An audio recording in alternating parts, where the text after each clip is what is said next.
Because the truth of it is, especially as a private equity sponsor, we have a responsibility to our investors. And we have to protect them and shield them from every eventuality or every potential issue that may come up, i.e. a schedule delay. So you have to build on those liquidated damages. That month is a month of lost revenue. It's a month of carrying utility expenses. The best way that I have found to address the kind of the elephant in the room that is liquidated damages, very clearly and upfront, have the conversation with the GC and explain to them how we calculated what those liquidated damages are going to be. And say, listen, this is not just a number that I invented because I want to punish you if something goes wrong, but we do have to keep the project floating. Hi everyone, and welcome to Design Development, your hub to learn direct from top performers in real estate development, design, and construction. I'm your host, Renz Hayes, founding partner of H&O Lifelong Learner, and I am personally obsessed with high-powered organizations and the leaders that guide them. If this is your first time listening, thanks so much for joining us. And if you're a returning listener, can't thank you enough. Let's go. Hey everyone, it's my pleasure to introduce today's guest, David Andronico. He's the managing director at Joan Street Residential. Dave is just a great guy. You can see the passion that he has for the built environment. He worked in construction and before moving on to development and then becoming the managing director. So now he's building teams. We're going to get into their development philosophy, why they launched a top of market property management company. They do have a long-term development focus. They like to hold their assets. For those interested in maybe a transition or advancing their career in real estate development, this is a great episode. We dive into how he grew his career and how he's building a team, the types of skills and attributes he's looking for in other people, what to expect when you step foot into a real estate development company, like what are your core responsibilities going to be. Don't want to miss this one. Dave's a great guy, has a ton of insights to share. So without further ado, let's get to my conversation with Dave Andronico. Please join me in welcoming Dave Andronico. Dave, thanks so much for joining us today. Ren's happy to be here. Thanks for having me. I'm looking forward to today's conversation. You are Director of Development, Managing Director of Development at Joan Street Residential. I've come to really appreciate this brand and how they operate. Could you tell the audience, for those that don't know you, could you tell them a little bit about yourself and what Joan Street Residential is all about? Yeah, sure. So, as you said, I'm the Managing Director of Development and Project Management. I've been with Joan Street about 4 years now. The company's come a long way since its conception in 2014, which is Joan Street Investment Partners, and which is the private equity sponsor arm of the business. And then in 2017, they established Joan Street Residential, which is really kind of the operations arm of the business. And my focus at Joan Street is development, new construction, large capital projects, and the like. As I mentioned, we're a private equity sponsor. Our focus is on multifamily. We buy a lot of stabilized assets. That's kind of the bread and butter of our business, but kind of an more emerging portion of what we're looking to do is the development arm, which is growing substantially over the course of the last few years. I love that. So some of the initial investment, you were buying stabilized assets and looking for value add opportunities? Yeah, and we still do. We still do quite a bit of that. I mean, right now, as of August 2023, we got, about 4,700 units under management. That's, across 7 states, 21 assets under management, not including our development. We have 4 development projects underway. And that equals, $1.5 billion of assets under management and, $600 million of equity being managed at any given time. That's something to be proud of for sure. And of your new developments, about how many new units are you bringing to market? If you spread those across, we have a development in Massachusetts, we have 2 in Maine and 1 in New Hampshire. We're bringing online about 160 units, which is, just shy of 1 million gross square feet of development going up right now. Yeah, you're gonna have, that's more than 160 units. 860. 860 units. All right. I misspoke. Forgive me. Yeah, they're big. They're real spacious units. Luxury. Class A multifamily redefined. Yeah, really. So property management, what led the investment partners to launch a property management division in 2017? Yeah, so, actually, in fact, Joan Street Residential was established in 2017, but the property management platform itself didn't roll out until early 2018. And the thinking behind that was, we were buying these stabilized assets, and we were focusing on Class A quality assets, and we were outsourcing the management of those assets, as many developers and, well, I shouldn't say developers, but a lot of real estate investors do. And, what we found was that we just thought we could do a better job. You get reporting from property management firms, and, these are reputable, high quality firms, but, it was really important to Joan Street. It was really important to us that we stayed close to these assets, right? We spend all this energy, effort in, getting the deals, making them happen, either building them, if it's value add, putting all this CapEx in. Who better than us to manage that property for its lifespan, right? Which in most cases, in our case, are long-term holds. We wanted to make sure that not only were we delivering or acquiring high-quality assets, but they stayed that way, right? We wanted to be as close as we possibly could be to feedback from our residents and feedback from the communities and the municipalities that we were now a part of.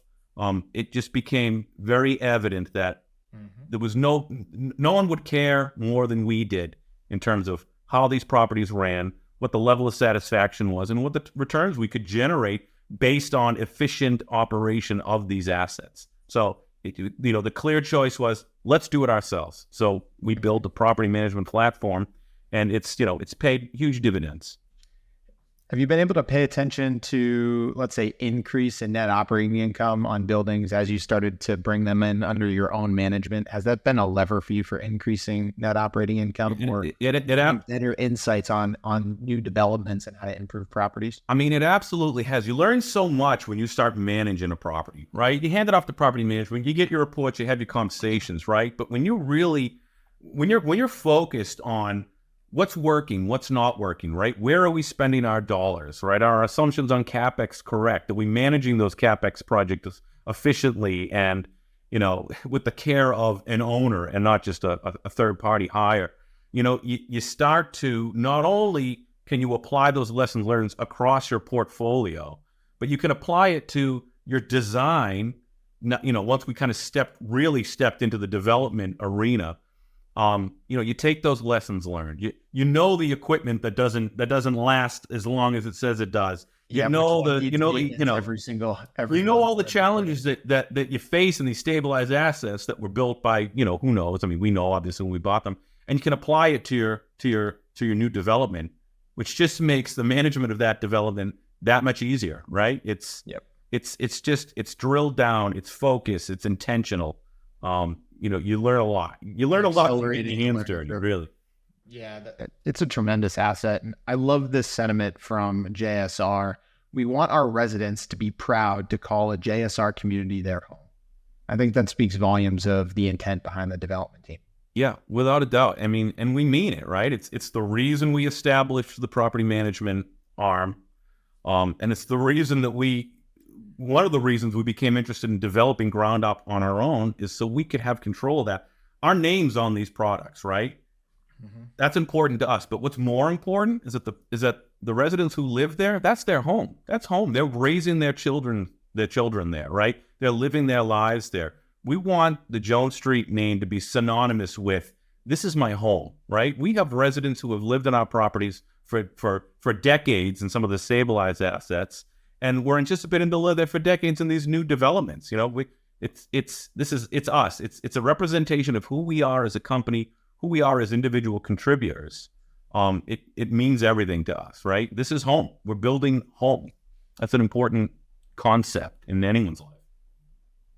Let's talk about your equity partners and how you think, or how do you present your company, how you present JSR to the equity world. So originally, or you still do today, you have existing assets that you look to acquire, existing stabilized asset. That's one level of risk from an equity perspective. And then you've been expanding, and a lot of what you do is this large capital, ground up, new multifamily residential product, bringing 860 units to market here in the next year or two. That's a different type of risk appetite. So, and if you're looking to develop and hold those properties, my experience or my exposure to real estate development, a lot of times people are looking for the exit or the recapitalization of that building to get their capital back. What type of equity partner are you looking for in that ground up development versus do you have a different strategy for the existing assets that you already own and manage? Well, it's different. It depends on every investment group, right? Historically, what we've done in the past was, we work with a lot of, family offices and just, independently, wealthy individuals who want to invest. And we were doing it, in the past, we were doing it kind of deal by deal, right? And as you just mentioned, there are folks that want that long-term hold, that stabilized asset. They kind of they don't want to know how the sausage is made. We just want to buy it, own it, let the returns roll in. And then we had folks that were interested in, we want to put our money in this development deal. We want you to build it. We want you to stable it. And then we refinance it. We make those returns to investors and they're in and out. And then we had folks who were like, we don't care about any of it. Like I'm going to dumb this way down, but we want to give you some money and we want to get money back. Right. So, in response to that, we've really been shifting towards a fund model where it's a fund and it's made up of, and that fund may be 80% stabilized and 20% development. And it's more appealing to folks that don't necessarily want to have to evaluate every single individual deal. Mm-hmm. And that was the message we were getting. So, we're on our second fund now. We're getting ready for a third fundraise. And that really, we're finding that it's been a great way to attract, to cast a wider net for, prospective investors. And people really seem to be responding to it. I like the fund model, and it really is just leaving it up to the professionals to do what they do best. They're going to trust your brand, your track record, and the setup of the fund. And if I think about your company, you could have a fund with a mixture of investments, cash flow investments of your existing assets that you're putting capital in there, and then also the higher return, higher risk new development. Yeah. And that's exactly it. And our stabilized stuff, and we're a value add investor, right? Mm-hmm. So we're looking for, undermanaged, inefficiently managed properties, right? And we're focused on, capital expenditures and efficiency in operations. We do a great job of facility management. Like we have a very specific playbook. It's a system, and you can step into that system and you can apply any property to it. We can, as you buy these stabilized assets, most of the time staff stays with it. It's really easy when you have a system in place to say, this is how we do it. And, the return on that system, on that protocol, on that package that we put together, it's, you see it instantly. It's really something we take a lot of pride in. We're good at it. And, there's no doubt you guys have a track record of success, and it's exciting where you guys are headed. That's it. It's all track record. I want to dive into your career path. There's a lot to learn from it. You went to Wentworth.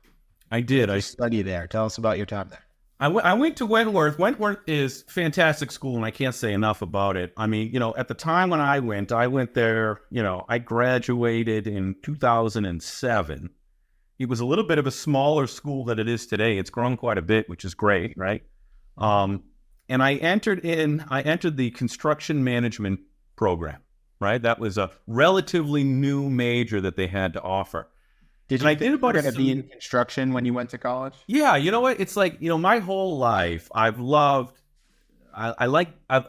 building things. I love the trades. I love creation. There's a feeling of, you put in all this work and effort into anything that you're doing. And you can appreciate this as well, right? In your field, that when it's done, you get to actually stand back and look at something. Like it's there. You did it. This is here because of us. Like that's a feeling. Record. You don't want to drive in a car with us by buildings that we've worked on. Oh, my poor kids. By the time my poor kids, it's like, you see that one? I'll tell them a story that they don't really care about, but it's too hard not to. That's the 20th time they've heard it. Right? Exactly. I knew I wasn't going to be a carpenter, an electrician, or a plumber, although I have so much respect and I would love to be able to do that. I just don't think my body could have handled it. I could see myself 50 years old. Just hard work. I'm already creaking, and I sit at the desk most of the time.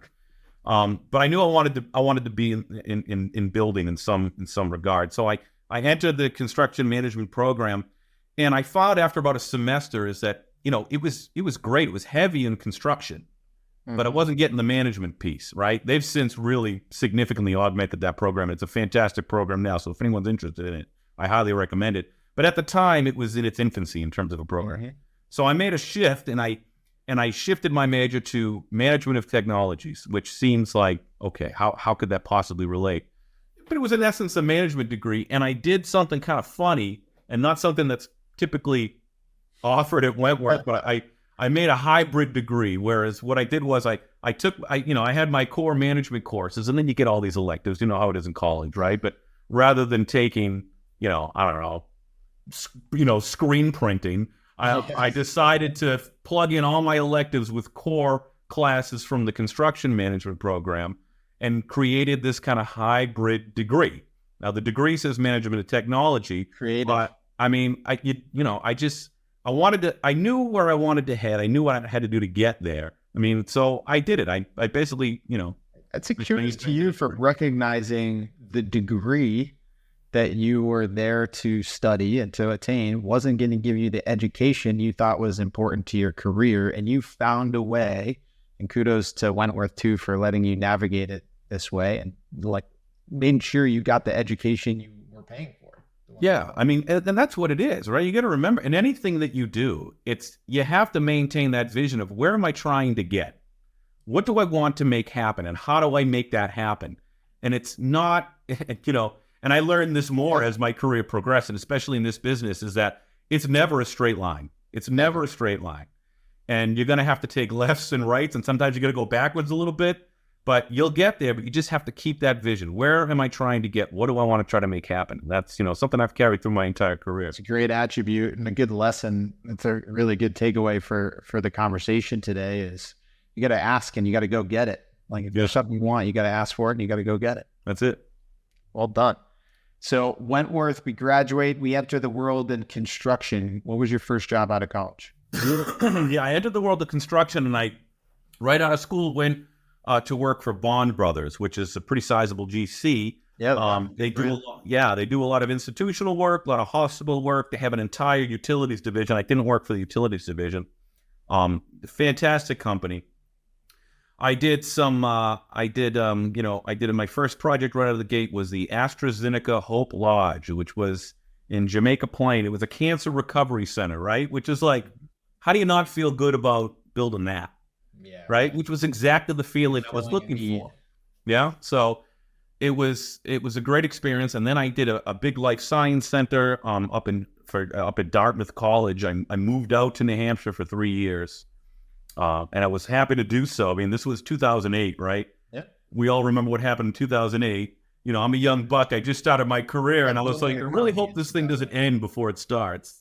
I was like, yeah, I'll pack my bags and move to New Hampshire. Absolutely. Yeah. What kind of role did you serve when you were there? Were you in the field, site super? Were you in the office managing projects? I was, for the most part, given that the Dartmouth project was, remote in essence, we had one of those triple wide trailers, and I was out in the field, and I was what they call a project engineer, which is really not much more than an assistant project manager light.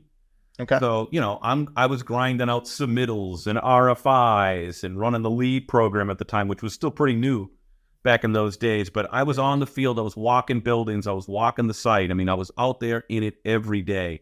And, what an education. You have to be able to spend 3 years looking out my window with that trailer and watching how every single component of that building got put together, and the coordination that it took was, Wentworth was great, but that's where my real education in construction happened. It starts when you're in your career. Those first few years you're taking information through a fire hose. Oh, it's great. And it can be overwhelming, but if you want it, it's there for you, There's no better way than learning on the job too. Like you said, getting to see every single aspect of a building go together. So that's whether you're in real estate development, construction, architecture, engineering, it's like get out and see the projects because things really start to click. Yeah, it makes sense, right? You got to see them do it. Construction, any major takeaways that impact you as a a managing director of development today. Like, what was the hardest part about construction during your time there? This is at Bond. Sure, Bond Brothers, and I know you had another stint. Or just, yeah, I would say I would probably spend, at this point, I used to say I spent half my career on the GC side, but I got a few more grays in my beard. So now I'd say it's maybe a third. The reality of it is it's very easy to step into this role having not had that experience on the GC side and have unrealistic expectations as to how things are going to happen, when they're going to happen, how long it's going to take, what it really takes to even design one of these buildings. You can't gain an appreciation for that until you're the one that has to make that happen, right? Until you're the one coordinating with the electrician, figure out how you're going to make this cable pull, or we got a problem with this footing layout. How are we going to solve it without having to dig this thing up? You get a real sense of what it actually takes. Yes. So when you do that, it helps. Two things happen, right? It makes it much easier for you to develop relationships with the contractors that you're managing and the subcontractors that you also interface with your design team. Huge advantage. Because you've been there, number one, so and they know that you've been there, right? Because, all too often you see folks that don't have that experience kind of pounding their fists on the table, like, why isn't this done? Why isn't this done? Well, if you know, then those conversations become much easier. They become different conversations. They become, okay, I had this experience once. What if we did this? Or how do we solve that? You can understand it and you can contribute to that solution rather than being a bystander saying, boy, I hope these guys figure it out. Yeah. It's invaluable. The empathy from that experience is worth its weight in gold, right? Well done. Because to the developer that might not have the experience and you are frustrated because there's real risk and monetary risk to things that happen in construction. Yeah. Delays. So pounding your hand on the table, it can be warranted, except it's not necessarily getting you closer to the result. It's just kind of like kicking stuff. Yeah, sometimes you got to pound a table or two, right? But you can't yell the problem away, right? The only way to get through it is through collaboration. Well right? said. That's it. That's the answer. Why leave construction? And we'll talk about you went to Northland Investment Partners shortly after your time at Bond Brothers. What was the decision to leave construction? I talked a little bit earlier about that feeling, right? You put in all this work, all the planning, all the design, the execution, you build it, and then you get to stand back and look and say, look at what we did. But what I was finding was I always felt a little bit hollow, right? We work so hard to build this building and we finish it and it's done and we say, here you go, you shake the owner's hand, you walk away, you're on to the next one. It's like, well, I didn't even get to see how this thing did. I didn't get to see how the people who are living there or working there or whatever it may be are enjoying the space and all this effort we put into making sure that things were a certain way so that the operation of that building, facility, whatever it may be, is like, perfect. I missed all that, right? I walked away. I was on to the next one while all that fun happened. And I wanted more, right? When you say cradle to grave, it's like, that grave is 20 years later in my mind. I want to see how it works. I wanted to know, okay, what did this effort buy us? How is this now being enjoyed or used? I wanted that. I wanted that piece of it. I wanted more of it. So really, I made the transition to the owner side because you get to stick around at the end. Yeah, I like that purpose. Now you've jumped you've jumped to the other side of the table. We just talked about the importance of having empathy and the value gained from your construction experience. Now you're in the developer's shoes. Like, what empathy do you have from yourself as a contractor looking at the lens of all the stress and the pressure that a developer has to deal with? Like, what do contractors don't know that you guys have to deal with on the other side of the table? Well, it's like, here's a good example. Schedule, right? Schedule is a killer. And I can appreciate this because, again, I was once on that GC side. You look at a delay as a GC, and it could be something as simple as 2 weeks, 3 weeks, seem relatively meaningful, right? You think about everything that just went into that and the challenges you overcame, and it's easy to have the reaction of, like, look at what this could have been. Look what we solved. It's 2 weeks, right? Mm-hmm. On the owner's side, that 2 weeks comes with a pretty hefty price tag, right? if you're not cash flowing, you're not paying down debt, right? You're not paying your operating fees. It's painful, right? So, 2 weeks to a GC feels a lot different than 2 weeks to an owner. It may seem like nothing, but those are dollars, right? Those are returns. That's track record. It's residents that can't move in. It's retail tenants that can't open for business. And that's pressure, right? That's real pressure for sure. Yeah. And you might build, and I imagine as a developer, you build a construction schedule and you're anticipating some sort of buffer, but the buffer can only be so big to have the development steel pencil. Well, that's at some point that line is a hard line. And then that's exactly it, right? Like if in a perfect world, I could look at a 20-month project and say, well, let's just say it's going to take 26 months, right? That would be a real comfortable way to live. But at the end of the day, right, you got to start cash flowing. So it's a balance. It's a balance of understanding that what you need those returns to be and when you need to be cash flow positive, because you got a lot of costs to carry in that interim period before you're stabilized and the lead up to it. Mm-hmm. But you also have to recognize and understand that in the history of mankind, no construction project has ever gone perfect. Never. It's just, and it never will.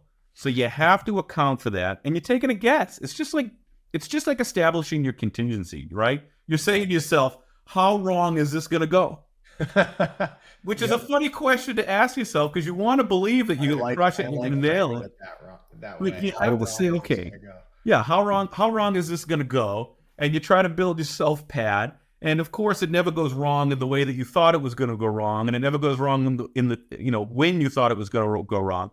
But hopefully, if you're lucky and if you're good and you have enough experience, you get pretty good at guessing where your pitfalls are, and you get pretty good at predicting what that's going to mean to the project in terms of dollars and timing. But you can always count on it. Something will go wrong. Something will go wrong without a doubt. Yeah. There's not many guarantees in life. That's why. I'm becoming very aware that you might be the perfect person to talk to about liquidated damages. From my experience as a subcontractor, steel subcontractor, on projects that had liquidated damages, it was the most cutthroat environment I've ever been a part of on those projects. Ruthless, finger pointing, there was no friends, ton of friction, like just threat after threat after threat, like always hanging this, like you had something hanging over your head all the time. I come back to learn more about the development side of things, and liquidated damages are trying to align the contractor to the risk that the developer feels with this timeline we're exactly talking about, right? Because that deadline has real financial implications to the owner. And depending on the type of building, whether it's when everyone's signing the leases, if it's a school, if it's a manufacturing facility, a life science manufacturing facility that has an operational value of that month after month. Sometimes like a business being open for not being able to open for a month is millions and millions of dollars, right? So you try to create liquidated damages to align those. The liquidated damages will probably never cover the actual financial loss of the developer, but it's trying to align that. But the adverse, going back to my experience, the adverse effect was the negative environment it created on the job site. So if you could speak to your experience with liquidated damages and how you kind of see that relationship and how you try to manage that with your own contractor partners now that you sit in the developer seat. Yeah, I mean, you hit the nail on the head, right? It's like a real bad way to start a partnership, right? Like you're coming together and you're doing your pre-con, you're doing your design, you're getting ready for this project, and you start drafting up the GMP, and it's like everyone's feeling good. Like this thing is going to be, a gem, right? We're all going to feel proud of this when it's done. But by the way, if you don't deliver, I'm coming after you for one thing. It's a strange thing, and it does. It creates at least an undertone. It creates an adversarial relationship right out of the gate, which nobody likes. And quite frankly, it's like that's not how you get projects done. That's not how you solve problems. The best way that I have found to kind of maybe take the sting out of that, because the truth of it is you got to have it, right? Especially as an equity sponsor, private equity sponsor, right? We have a responsibility to our investors, and we have to protect them and shield them from every eventuality or every potential issue that may come up, i.e. a schedule delay. So you have to build on those liquidated damages because to your point, right, that month is a month of lost revenue. It's a month of carrying utility expenses. It's a month of overhead for your staff, right? Whatever it may be.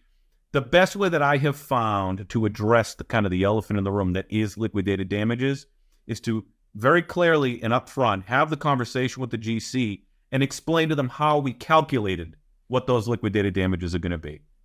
And lay it out and say, listen, this is not just a number that I invented because I want to punish you if something goes wrong. Because I know how hard this is. I know that things go wrong. But, we do have to keep the project floating. So if you have that conversation openly, this is how we came to those numbers. And to your point, those numbers very rarely cover the actual loss. Yep. Remind them that, listen, there's a little bit of sting here, and I got to keep you honest. It's really a means of protecting my investors. But remember that if things go sideways, I'm taking it on the chin too. So we're really still in the same boat, even though we have this kind of axe hanging over our head.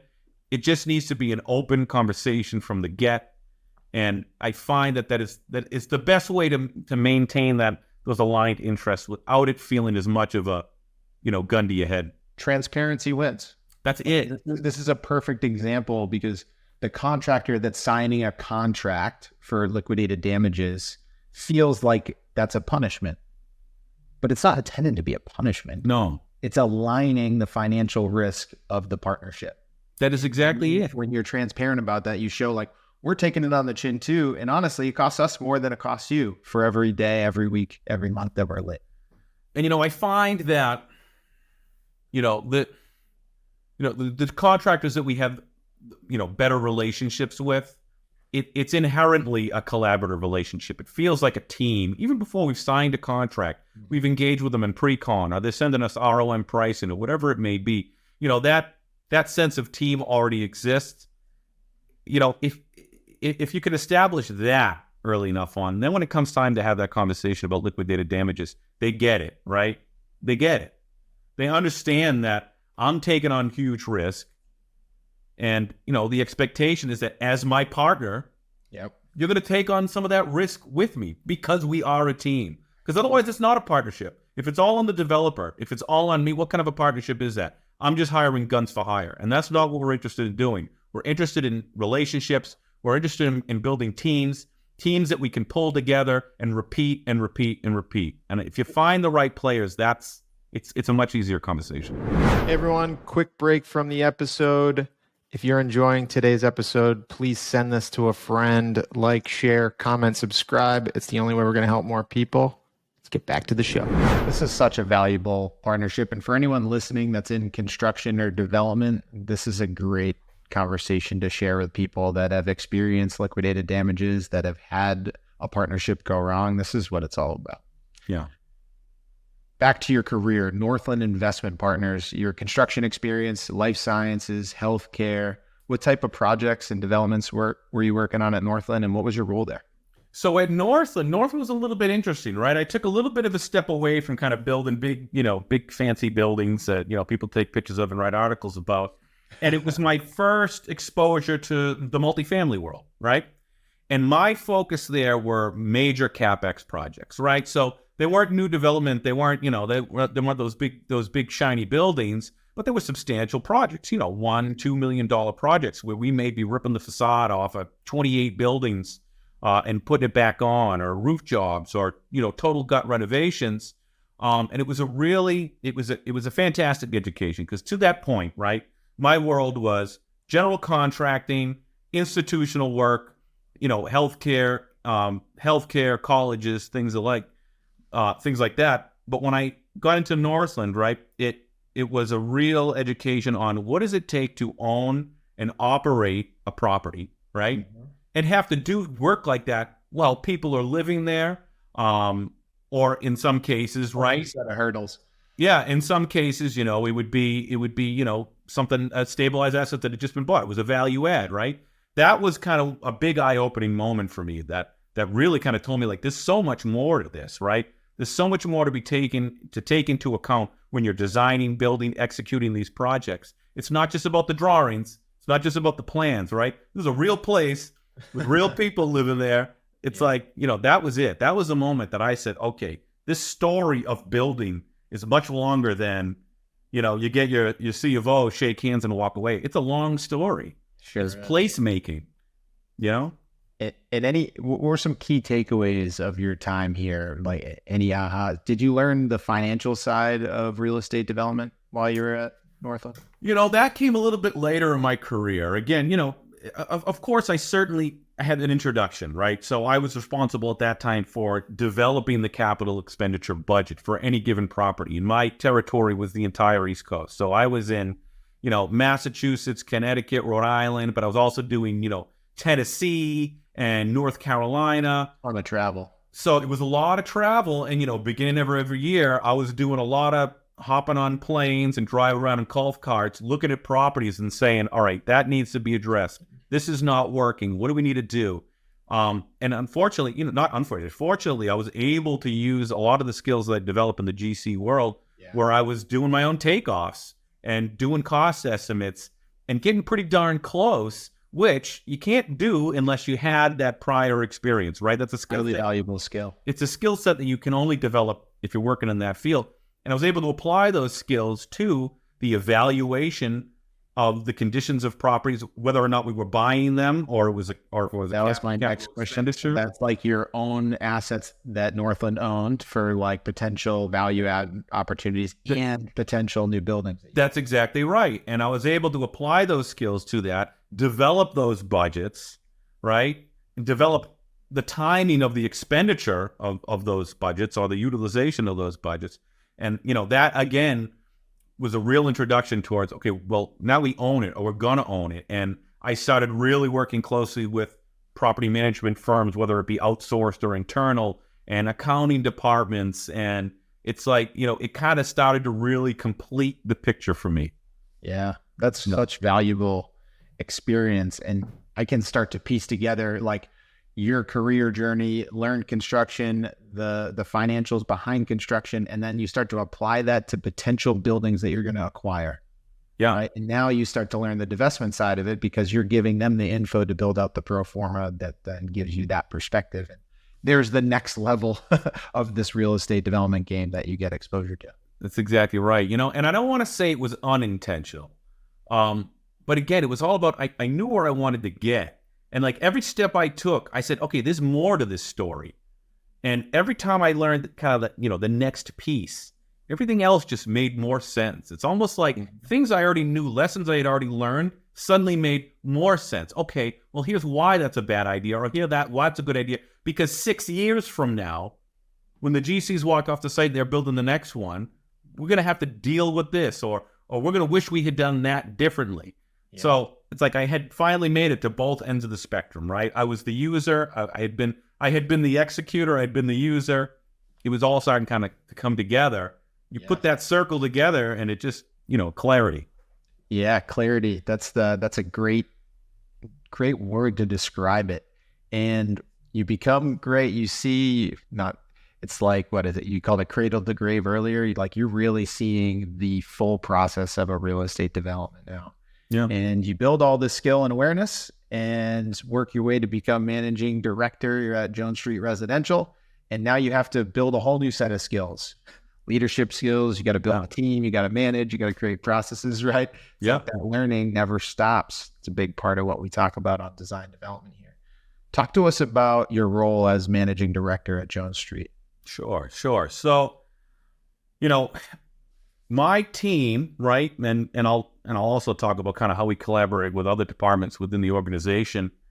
My team's made up this, I got my cheat sheet here. I still got my numbers right, but this, I would say this. So the team that makes up development or the team that kind of is the development engine at Joan Street, about 13, 14 of us, right? Yep. And that's broken out into two chunks, right? There are about 7 acquisition guys, and they're focused on the deal and the underwriting, the financial analysis. And there's 7, including me, kind of project management execution. My team I have 3 project managers, an assistant project manager, a controller, and a senior accountant, right? And then we collaborate with that acquisitions team. And I'm kind of, I guess the best way to put it is I'm kind of the linchpin. I shouldn't say this. It sounds inflated. I'm a bridge between those two groups, right? Sure. Where I have one eye on due diligence and deal analysis and assisting in that deal process, which that acquisitions group has a firm grasp on, but requires some input and on what's this going to cost us? How long is it going to take?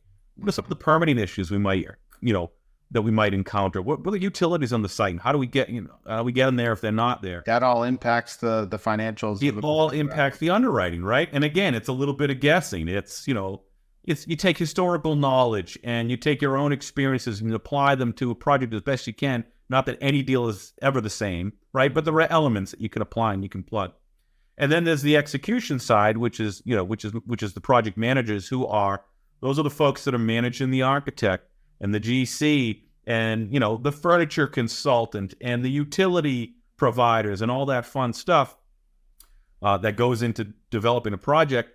But, like we talked about earlier, you can never silo any one of those activities. Siloed. There's got to be an information bridge. You have to have the whole picture, right? Because if you put a project manager on your project, say, here's our project, here's what we want to do, go do it.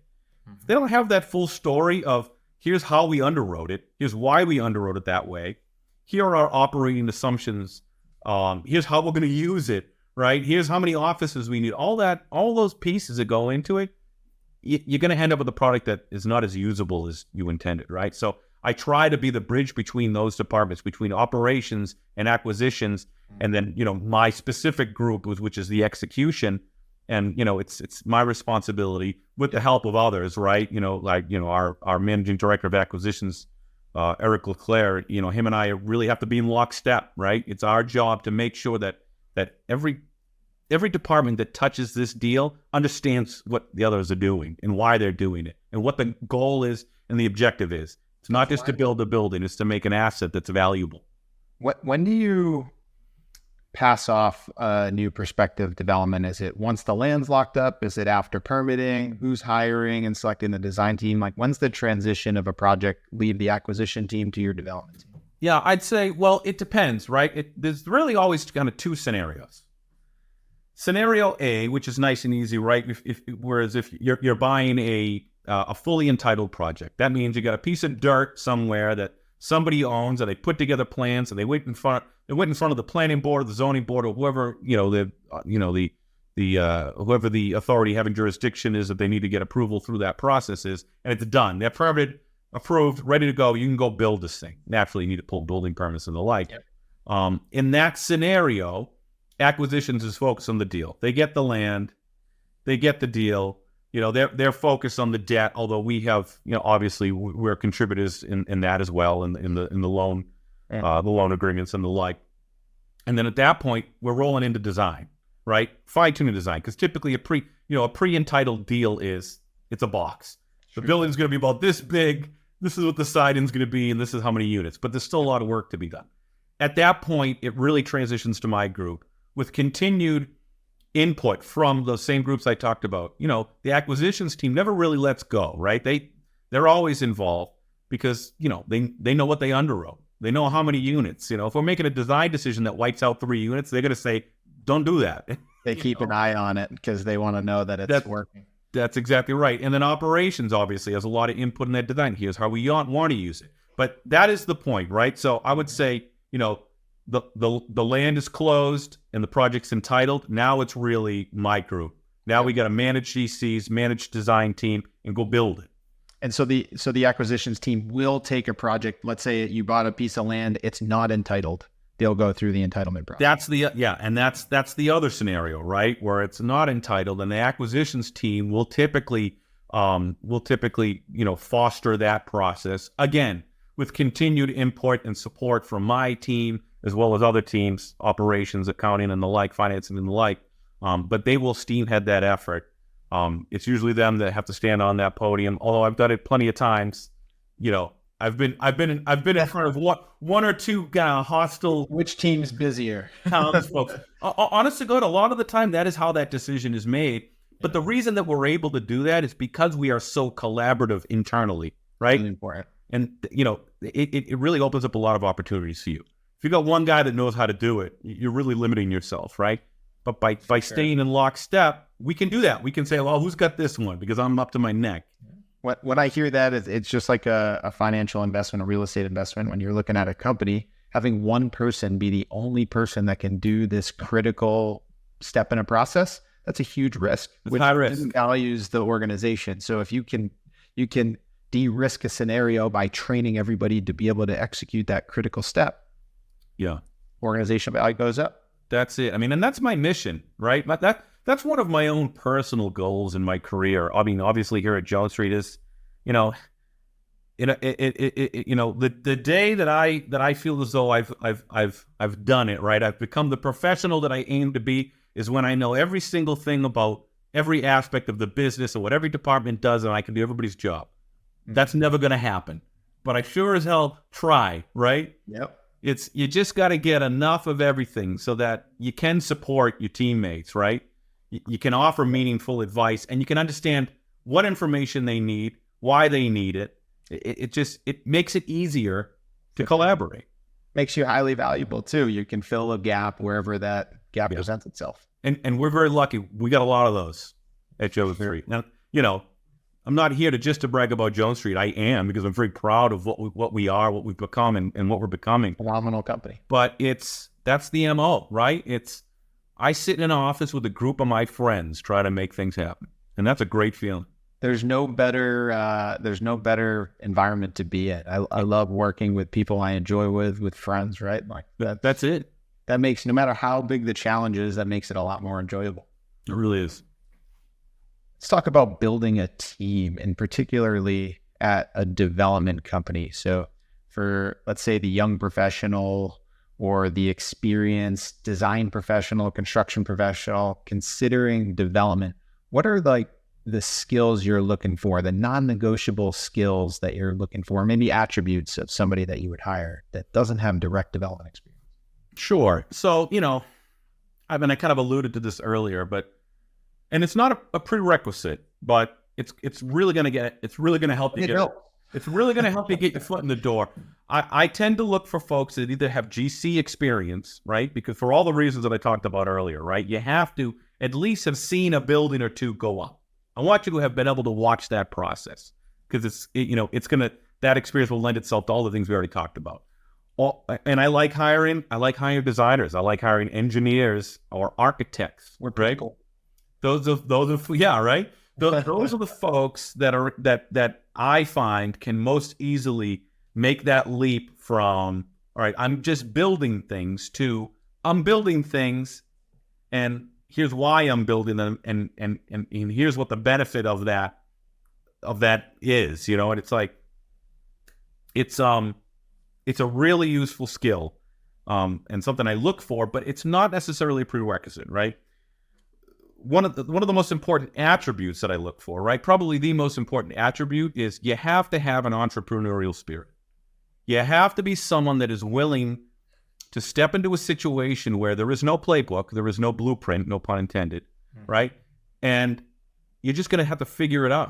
I mean, every deal is different. I've never done a deal. I've never built a building. I've never done a deal that was the same as the last one that I did. And, that's great for people with what I like to say, professional ADD, right? Because you're never going to get bored, right? Yeah. You finish a deal, and then you're already on to the next one, and it looks totally different. And you figure it out again, right? You take some of those core elements of what you just did and some of those lessons learned, but there's going to be 12 new challenges that you have not faced yet. You're going to have to figure out. Those challenges can be regulatory. They can be, they can be technical, be the land you're building on. It can be political. And that's exciting. I look for folks that like that challenge, that want to figure it out, that aren't afraid to step into something that, every deal we do, this might not work, but it's a really important thing to be transparent about and vocal about leading into a hiring process, because not everybody is entrepreneurial. No, and there's plenty of companies out there that aren't looking for the entrepreneurial person. And you being vocal about the type of person that fits in your culture and your business makes that partnership that much stronger. It's going to bring the right personality into the right environment where they're going to thrive. So getting clear on that type of information during the hiring process can change your employee churn and hiring success rate dramatically. Yeah. I mean, it's really, hiring, I tend to hire personalities more so than resumes, right? Again, there are some experiences and skills. Ability to learn, right? Yeah. It's people who want to learn and want to grow will learn and will grow, right? And if I can see that in someone, then I'm not as concerned about how many years they had in a GC shop or how much time they spent in an architecture firm. As long as they have, some of those core experiences and skills, but they want to learn, then they will, right? That's what you look for. There's a term I've come to look for in leaders, and a lot of your story today is a great example of this term. It's confident humility. It's confidence that you can achieve an outcome above all hurdles, and the humility to know that you don't have all the answers right now. Yeah. Right. That means you're open to learn, but confident you're going to figure it out. That's just it.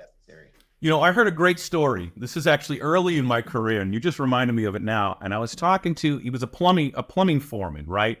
He was probably coming towards the end of his career, and this guy was good. Like, he knew everything. And early in my career, I tried to spend as much time out on the field talking to the guys, doing it as I could. And I found that being a young guy, the older guys love telling you stuff, right?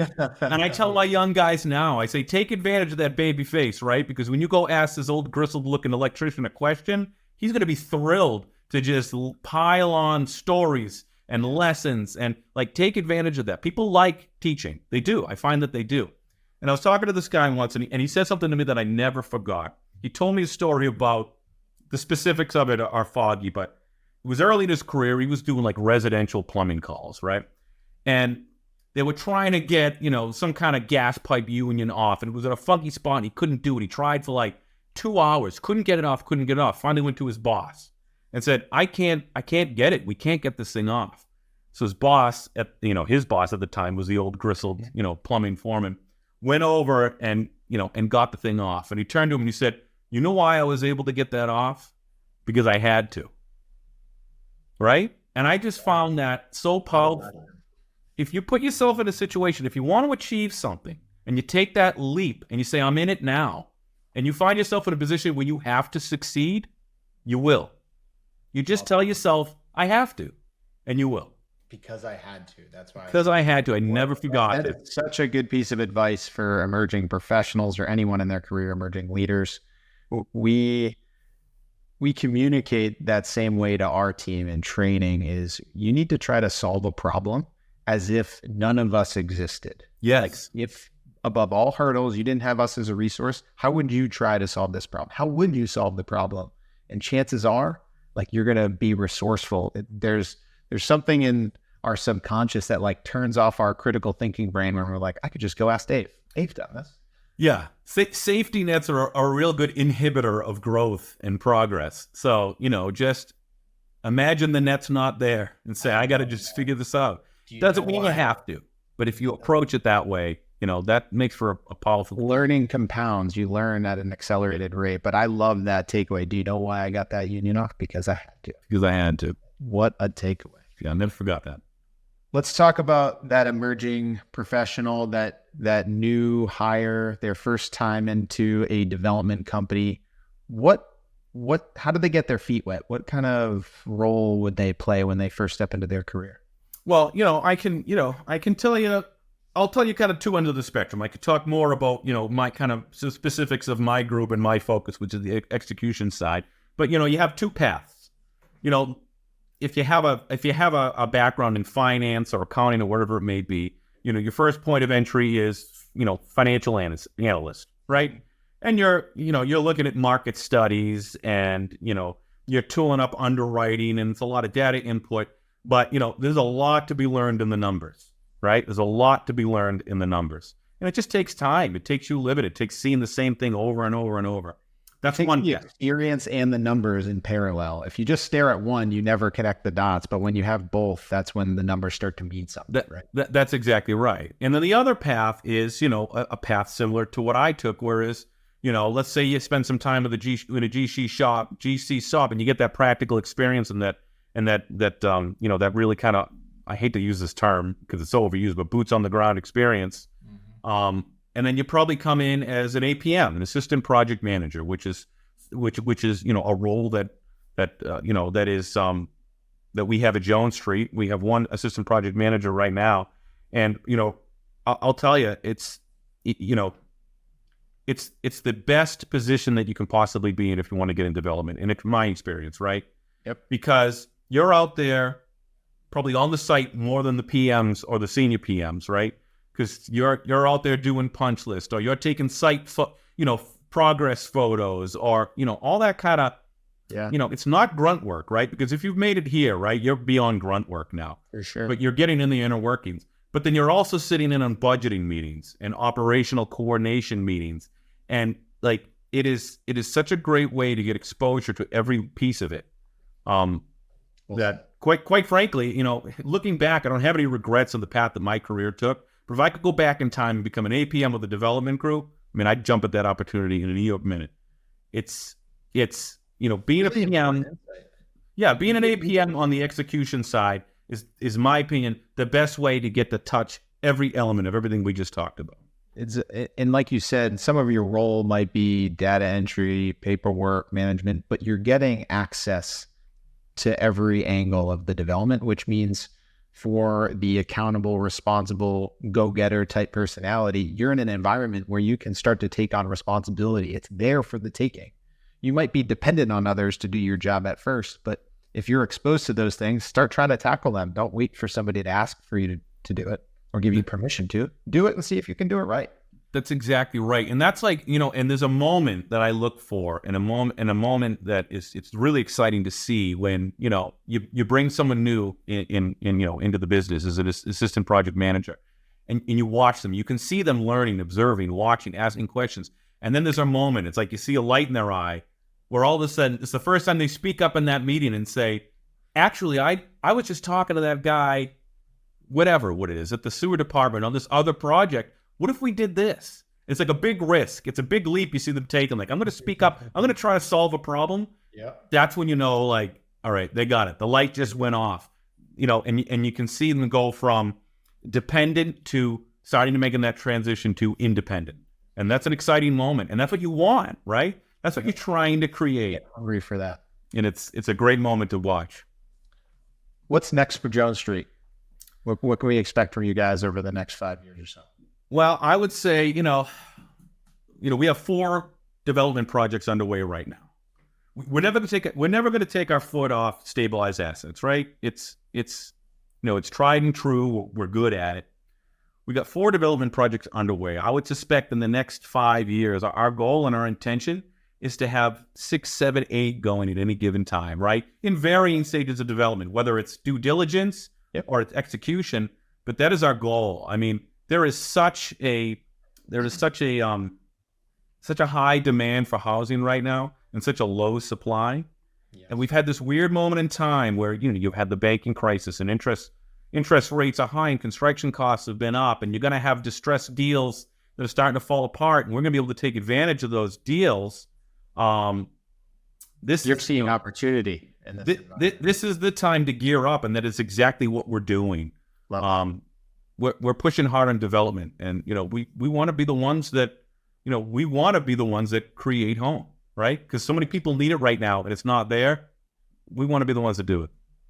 Love that perspective. And takeaway there too is running a high quality organization and having, I don't want to say control, but sustainable and predictable, like a handle on your financials, so that when you come into times of adversity, you don't have to play defense. You can be positioning yourself to play offense, because that's when opportunities present themselves, right? And it seems like that's exactly what your team's done. As we close out today's conversation, do you have a book or podcast you would share with the audience? I'm going to mention 2 books. Now, one of them is like, standard fare, and probably the kind of book that a lot of people that are on your podcast tell you about. It's a great book. It's called The Real Estate Game. I wrote down his last name, so I never remember, but by William Peru. Okay. I don't know that anyone's brought this one up yet. Oh, it's a great book, right? And as a matter of fact, my CEO, Matt Fraser, recommended this book to me a little while back, and I got through it. And it's if you're looking to kind of if you want to learn about development and how to do it, this is a great book to start, right? Because it organizes it in a way. It's very digestible. It reads like this. It reads like you're sitting down next to the author, having a drink, and he tells you, here's how I do it, here's why I do it that way. Here are all the terms that you hear people throwing around that don't make any sense to you. It's not as complicated as you think. It's like a very straightforward, no-nonsense approach to development. Great read. I need that. I'll read that. But another book that I really want to recommend, and it's going to sound unusual, but it's Beyond Band of Brothers, the war memoirs of Major Dick Winters, right? Which does not sound like it's applicable to this conversation in any way whatsoever. Yeah. And it's not a management book on its face, but it is. And you don't have to be a World War II buff or have any interest in that at all. But it is, I'd probably pull more elements from that book that I read when I was 18 years old into the way that I manage. And it's all about taking care of the people that are making it happen for you, right? And taking care of each other and creating that brotherhood, that team atmosphere and that team environment. If you're interested in learning how to become a leader and how to get people to want to work hard for you and work hard for your organization, that is an excellent book to read. I can't say enough about it. This is why we advocate for lifelong learning. Dave just shared a book he read when he was 18 that still impacts him today. Yeah. And I think that's the beauty of being a lifelong learner is you're going to find these experiences and these resources that like really resonate with you and you find ways to apply them.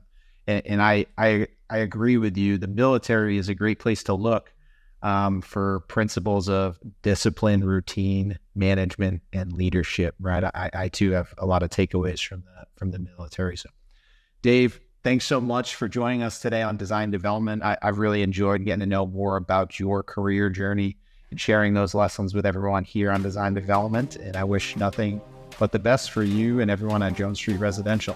Thanks. Likewise. Yeah, thanks so much for having me. This was great. Hi, everyone. Real quick before you leave for the day, if we could ask one favor, if you enjoyed today's conversation, if you're enjoying all the conversations on design development, please share this with someone that you think will benefit from it. Our goal is to help as many people in the design, development, and construction industries. And with your help, I think we can spread the word and help more people. Thanks for tuning in and can't wait to hear from you next time.